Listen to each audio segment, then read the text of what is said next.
Сәлем достар! Бүгін бұл видеода мен сіздерге несиенің ай сайынғы сомасын қалай азайтуға болады, яғни несиедегі страховканы қалай қайтаруға болады деген сұрақтарға жауап беремін. Қызық болса, әрі қарай көреміз. Кез келген клиент банкте несие рәсімдеп жатқан кезде, сол несие шартына қоса өмірін ерікті сақтандыру туралы келісім шартқа, яғни добровольное страхование жизни деген келісім шартқа қоса қол қояды. Бұл келісім шарт ерікті түрде болғанмен, көбінесе банк қызметкерлері бұл шартқа қол қоймасаңыз сізге несие берілмейді деп клиенттерін мәжбүрлейді. Мысалы, несие шарты бойынша сіз қолыңызға 1 миллион теңгені алдыңыз.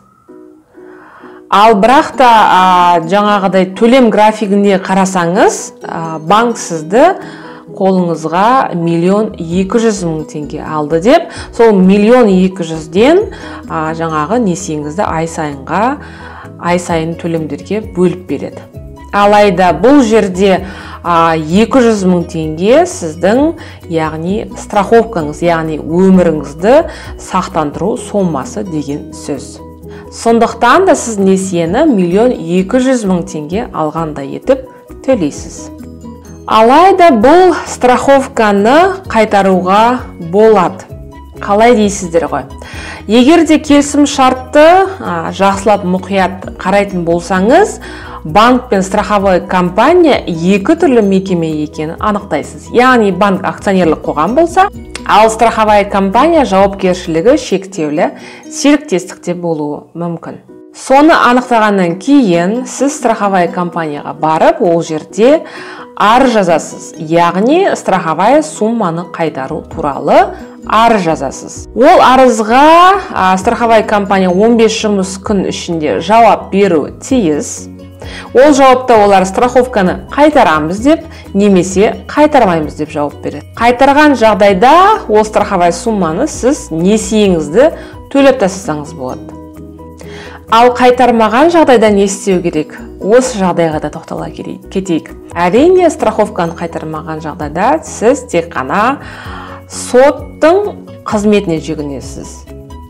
Яғни сотқа шағымдануға тура келеді деген сөз. Сотта тек қана страховканың сомасын өндіріп қана қоймай, оған қоса әр кешіккен күнге компенсация да өндіріп алуға болады. Менің білуімше, қазір мұндай страховка тек қана Home кредиттің ақшалай несиесінде ғана бар. Егер де сіздер басқа да банктерде бұндай страховка бар екенін білсеңіз, міндетті түрде төменде жазып кетсеңіз болады. Сондай-ақ ескерте кететін жайт, бұл страховой сумманы несие біткенге дейін кез келген уақытта қайтарып алуға болады. Алайда күн сайын ол страховканың сомасы азая береді. Демек, страховой компанияға неғұрлым ертерек барсаңыз, соғұрлым көбірек сома аласыз деген сөз.